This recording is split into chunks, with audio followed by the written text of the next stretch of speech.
Right, guys, so this is going to be episode number 3 in our Fired Up series.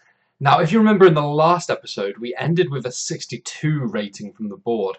Somehow that's dropped down to 40, so we are in serious trouble already. We've also got Lloris out for 6 weeks, so we're going to really struggle to hold down that midfield without him. Right, guys, so we've moved forward a couple of days and our rating's gone back up to 61, so they obviously like what we've been doing throughout the week. Maybe we've had some good meetings with the team, bought some donuts, I don't know, something, but they're happier with us now.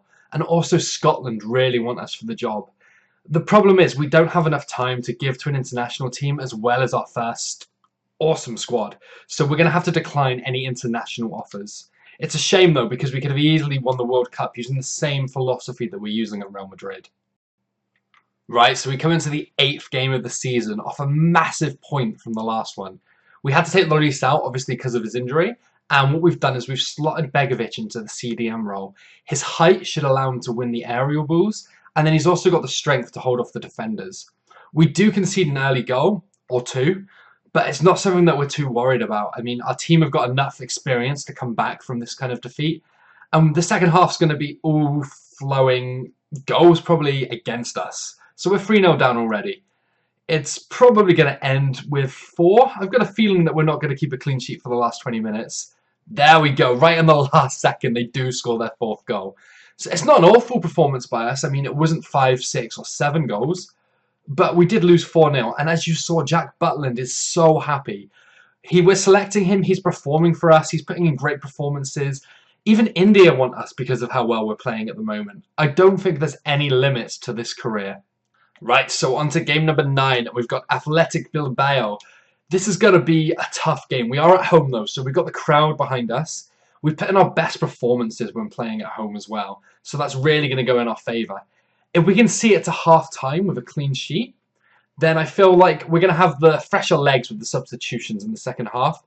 We do concede just before half-time again, and then just after half-time. That's really, really frustrating because we were playing so solid. I've got a feeling that we're going to have to change something up at the back. I mean, we're not getting the balls forward enough. We need the aerial balls into... There we go. Oblak pulls one back for us in the last seconds of the game. It was probably a long cross in. And I'm really confused suddenly because it says that Oblak's not on the pitch. So Oblak was substituted off at some point. But in the 86th minute, Oblak scored. But no one substituted off after that. So I've got a feeling that Oblak was just so committed to this game that after being substituted off, he came on for the last 5 minutes. He didn't care about the rules. He got in that box for the corner and just nodded a little header home. That's commitment. That's what makes our team so special. Right, guys, so we've got our first cup game of the year and we're against Real Sociedad this time. The bonus is that we are at home and Oblak is coming off the back of a fantastic goal in the last game. So now the entire front three have scored this season. Oblak, De Heya and Neuer all have a goal under their belt. Now we just need a couple of clean sheets from the defenders and everything's going to start sticking. We're half-time and we're still 0-0, so we actually have a chance of going through in this first round of the cup game. Annoyingly, Schmeichel gets booked, probably gives away a free kick that Bradley pops top corner. There's nothing we can do in that situation. Begovic goes on to get booked, and we do narrowly lose yet another game 1-0. It was extremely close, though, and I can't be too disappointed again in the boys. Right, so just before we move into the next game, Lafont came to me, and he raised a very good point. I mean, we brought him here under the pretense that he's actually going to get game time, and he's just been sitting on the bench, probably thinking that he could do so much more to help us out. So what we're going to do is we're just going to change the team around a little bit. He's young and he's probably got the legs. So we're going to pop Neuer back into a more central role instead of Schmeichel. Then we're going to pop Lafont up top. Now we're also going to pop on Heaton. Now Heaton again is another old experienced player. So we're going to pop him at a centre-back role instead of Handanovic.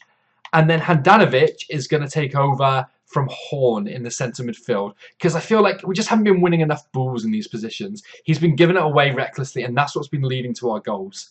So we're coming into this game with a completely fresh look to our team. Right, so on to the 10th game of the season. We've still only got that 1 point so far, but it's still early days. We may be bottom of the table, but we're top in spirits and that's all that really matters. Handanovic picks up an injury in the first couple of minutes. I probably shouldn't have changed him to such an attacking position. His brittle bones at his age can't really handle it. But Neuer bangs one in, only to have Torres respond 6 minutes later. But Neuer's on fire now. He's scored a goal for the second time this season. We may go down 3-1, but that one goal for us means so much more than the 4 goals they now have. It looks like the game's going to end there as well, but Neuer becomes our top scorer of the season with 2 fantastic strikes. So some more bad news with Handanovic. He's going to be out for about 7 weeks. So what this calls for is another reshuffle of the team. I've got a feeling that we're wasting Butland in goal. I mean, what can he do if the defence is letting the balls through? Maybe we need someone of his speed at the fullback position. So what we're going to do is we're going to stick Butland on... We're going to stick him at left back. That's probably the best position for him. Just because he's young, he's got the legs. We're then going to take Handanovic off. And we're going to go back with Horn. We're going to give him another chance to shine. We've stuck Donnarumma in goal. He's young and he can afford to maybe take the ball out from the goal. Maybe run up to the halfway line, dribble past a few opponents, then pop across into the box. He's got that advantage that some of the older people haven't. Whoops, we completely forgot though. Handanovic can't even join us for the game. So sadly, Handanovic is going to have to stay back at home while he recovers from this. It would have been nice to have him there to boost the confidence of everyone else, but it's just too big a risk with his broken ankle, loading him onto a plane, putting him in cars. We'll just leave him at home and hopefully he'll be back with us a little bit sooner. So we move into this game, still with the 1 point, but we have scored 4 goals this season. Every goal as beautiful as the last. We take an early 1-0 defeat here. Well, 1-0 loss so far. De Heya gets booked, but that just shows passion. It just shows how committed these boys are. We're 53 minutes in and we've only conceded the 1 still. We've got Danilo come on, which isn't ideal. Danilo really shouldn't be part of this team, but because of all these injuries to our prime players, we're having to play right backs in the wrong positions, which just isn't going to help us, and it's probably the reason we lose this game. Guys, so we're back in with some huge news. Hugo Lloris is back from his injury. He's all ready to play and he's going to make a huge difference in that midfield. We do, however, have some awful news to go alongside this, though. Upon returning, he accidentally bumped into De Heya with the car, and now De Heya is out for 3 months. We're really going to suffer up front without him, so it's a time for a reshuffle again. Right, guys, so we move on to the 12th game of the season.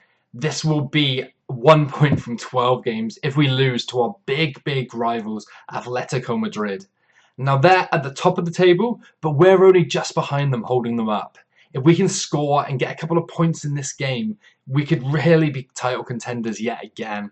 Sadly, we do go 1-0 down quite early on in the match, but coming into half-time, it is only 2-0. We do have 1 yellow card, though, and they currently have 0. And now we've got 2 yellow cards. So they've got 2 goals, but we've got 2 cards. We do get another injury to Heaton, and we do go 3-0 down at the same time. I'm rather disappointed, actually, in the guys there. I was hoping for a big performance against such a big team, but I guess it just wasn't to be. Right, guys, so we're going to end the episode there. We're 1 point from 12 games still, so we haven't had a good run. We have scored a couple of goals, but it hasn't really helped us with our position in the table. The board is still fairly happy with us by the looks of it. We've got a 41 rating. They haven't been speaking to us. They haven't brought any issues up with us. So I've got to assume that they're satisfied at the least with how the season is going.